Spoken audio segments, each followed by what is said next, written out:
open! Engage the jet!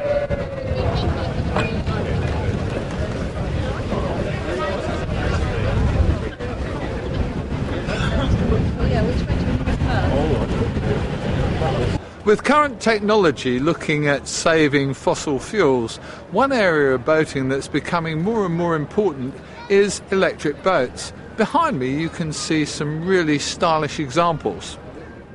These boats are all commercially available and combine good looks with seriously green credentials. We were lucky enough to discover an expert too, Gillian Nahum of Henley Sales and Charter. I think I probably was one of the first people in the UK of this new wave of electric boating, because we mustn't forget that electric boats were around in the 1890s already, to actually put an electric boat on the water in about 1986. And a guy called Rupert Latham had been playing around with electric boats from about 1985.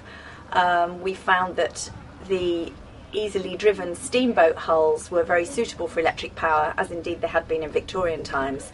So we didn't exactly invent the wheel, but we did kind of reinvent it with more modern technology. There's now a range of electric boats that you can buy throughout Europe, but at the time I think we were one of the only companies building them, apart from a small company in Austria. If you buy an electric boat, you should specify that you want it to have an autonomy of at least a full day's cruising. And most boats have a lot more than that. You could expect 16 to 20 hours. Again, depending on the size of your battery pack. But batteries are not a disadvantage in a boat because they are ballast. So you're really, in a sense, you're getting your ballast to work for you. You can put a little outboard on the back of any dinghy, and then you go through the kind of rather whimsical boats that you can see out of the window. There's an electric canoe. Over in the corner there's a 14-foot electric clinker dinghy, which will go along at about 5 knots and will be perfectly suitable for a lake or an estuary or a river, building up to something the size of the boat that we're on now, which is a gentleman's launch, and you could go cruising at about 7-8 miles an hour for probably 2 full days without stopping to recharge. Quite beamy, so it's very stable.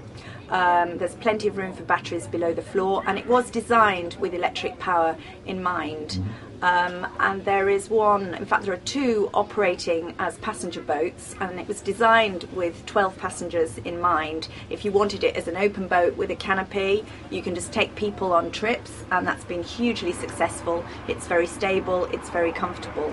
This particular one I would see more as a hotel ferry or as a private gentleman's launch. It's got 2 cockpits. It has a small cockpit in the stern and a slightly larger cockpit in the bow, where the driver will sit on the port side, and then ample seating inside this comfortable cabin, which can also convert into a couple of bunks for occasional sleeping.